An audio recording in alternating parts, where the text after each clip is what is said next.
How you doing, everybody? Dave Gingona here for Fan TV. I'm here with Gilbert Melendez here at El Nino Gym, your establishment. It's a great place for training, isn't it? Yeah, absolutely. One of the best in the world, I believe. El Nino Training Center. We're on 3rd Street in San Francisco. Come check us out. Nice little plug there. You got to do it. Gilbert coming off of his comeback fight against Edson Barboza. It didn't turn out the way you planned it, but you had been off for a year. And how do you feel about your performance? Yeah, you know, things didn't go my way. Edson's a terrific fighter, and in my opinion, my toughest matchup in the division, and that's why I wanted this fight. You know, a fight that would get me up for it. And you know, I thought, in my opinion, things were pretty competitive till the end of the second round when I threw a kick and he landed on top of me, and it kind of sealed him that second round. And he was chopping away at my leg. He really was. Believe it or not, I was taking some of those intelligently as you can. His speed was a little bit much for me, and in the third round, I wanted to put the pressure because it was time for me to put the pressure. And at that moment, I got a little careless putting some pressure, and that's when he landed some back-to-back kicks on me, and it really got through that time. You know, on the muscle, it's one thing. You could take him on the muscle, but it kind of got past this muscle, and like a nerve. It hits a nerve, and you zing, and you know, it zings, and it takes about 20 seconds to recover, and every 20 seconds, I'd suck it up and try to get back in there and make it happen. You know, not exactly what I wanted to go down, but I felt like I had some good moments. I rocked him a little bit, and it was really fun to be back in there, and you better believe I'm going to go back in there again. How tough was it to come back after such a long layoff? You know, it was tough more a little mentally on myself. Getting an opponent, you know, he was really scary at first, but as I trained, I got more confidence, and by the time I walked in there, I wasn't scared at all. And I hope that showed in the fight. I try not to fight scared, and I try to make things happen. But more just like the unfamiliar part of being in the octagon. You know the possibility of, you know, completely failing, you know, getting knocked out on national TV. These things go through your head and mess with you a little mentally, you know. But now that I got my feet wet again, I could see how, like, you know, it's important to stay active. I mean, most people, when they've been off for a year, they don't come back and are the co-main event on a nationally televised fight, right? Yeah, you're not going against, you know, the #5 fighter in the world, and probably the deadliest kicker out there as well. But they know I do. I come to fight, and I come to put on a show, and I believe we did put on a show, and a very tough fighter out there that a lot of fighters say no to. And you know, I always want to test myself as a martial artist against the best in the world. You know, whether I am victorious or not, you know, I still want to test myself. And I thought it was a great test, and I thought I showed there's a lot of positive things that came out of that fight for me. And maybe I lost the scorecards, but you know, I feel like I had some really good moments in that fight. Yeah, how was your reception with your fans and friends and family? You know, I'm so spoiled with love, man.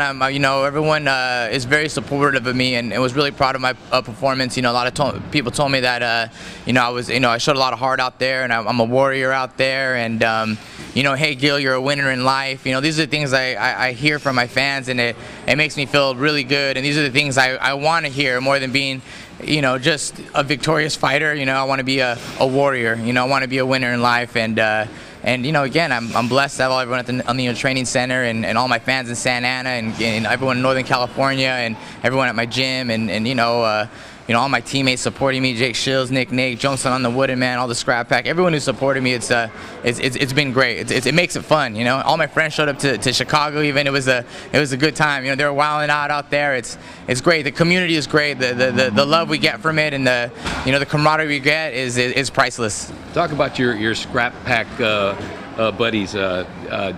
Nate's obviously getting ready for a big fight. How do you think that's going to pan out? Absolutely, man. Absolutely. You know, Nate Diaz is fighting Conor McGregor again. I was just with him in LA, and he was shooting the Conan O'Brien out there, and Jamie Kimmel. He was pretty good. He did a great job, you know. So I was out there with him, just showing some support, and you know, and you know, just lifting him up and saying what's up. So I was there in LA with him, and he's looking great. He's looking in great shape. He's looking ready. You know, he's taking this very seriously. You know, and you know, it's not his favorite thing to do a lot of media, but he went out there and did a great job. So it's great seeing him not being only a professional fighter, but a professional businessman. Jake Shields is just coming off of a big win in a grappling tournament. He went against Chris Lytle, who was another former UFC fighter, and they did the flow grappling sub.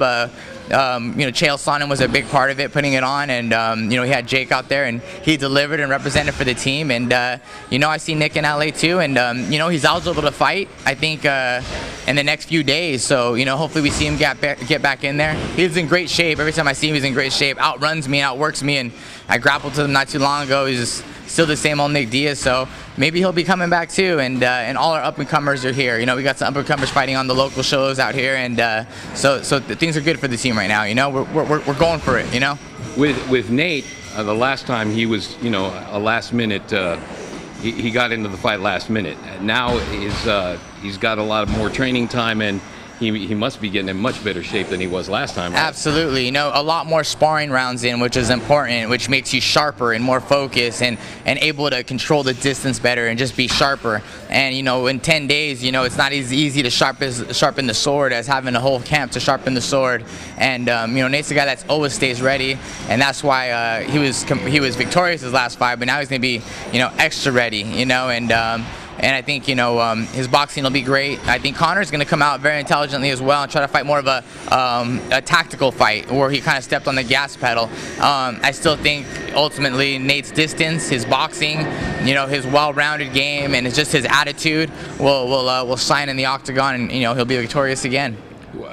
Nate was what, in Cabo last time before? Yeah, last time he was with you, right? Yes, I gotta say a little. Has there been any thought of him maybe going back to Cabo like a week before the? You better believe we joke about it all the time. You know, I had a drink when I was over there in LA. Not him at all. You know, but you know, I looked at him and said, hey, maybe we should stick to the form. You know, we joke about it all the time, and it's pretty hilarious. But you know, that's because we stay ready all the time. You know what I mean? Like, we don't take time off the gym. We can go to Cabo for a week, come back to the gym, and be great. You know, and you know, and it's also something that we've been invested in for 15 years of our lives, 20 years of our lives, more than others have. You know, there's just no catching up to that. You know, and you know, it's something we've lived. We live this life, and we will live it to the day we die.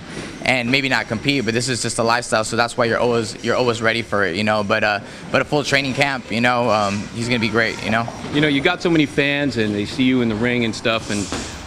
What do you like to do to relax and have fun, have a good time? You know, I know you're a family guy, but you know, what else goes on in your life? Yeah, you know, that's a good question. You know, my downtime is, you know, just kind of spending time with my loved ones, my friends. You know, especially that I don't get to catch up with. I want to, you know, I'm looking forward to catching up with them and just enjoying San Francisco. It's such a great city. You know, I got to go eat at all the good places out there, and I'm gonna do a little traveling. I'm gonna go to Hawaii, and you know, I'm trying to enjoy life a little bit more. I'm caught in this office so much in here. It's important for me to go outside and, you know, take some outdoor hikes, you know, just to be outdoors and get different views, and, you know, appreciate Mother Earth a little bit out here, and just take some deep breaths and try to enjoy it. You know, that's what I try to do. But it's hard to have hobbies and spare time when you're like OCD on fighting, and knowing that there's someone out there training, and I'm gonna have to step back in the octagon, and I better be training because this guy's gonna be training hard, and I don't want to get knocked out there, and I don't want to be put out there, you know. So that's always on the back of your mind, and until I retire, I gotta have that on my mind, you know. So it's, you know, again, I'm trying to talk about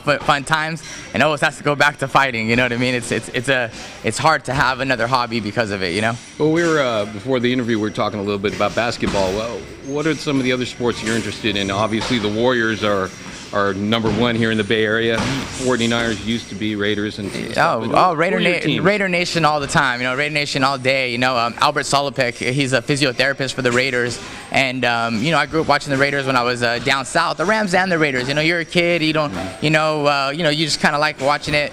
You know, but when I came up here, Northern California, my physiotherapist Albert worked for the Raiders, and you know, and he embraced me. You know, I worked with Dr. Warren King. I met the equipment manager Danny. You know, some of the football players have came here to train, and you know, I've kind of feel like I've built like a, you know, something with the Raiders, but I've been a big Raider Nation guy for a while now, and you know, my family is from San Diego and stuff, and so, you know, I'm looking forward to this year, man. You know, I think great quarterback, great defense, and you know, this is the year. This is the year, as they always say. You know, Raider Nation all day, man, and.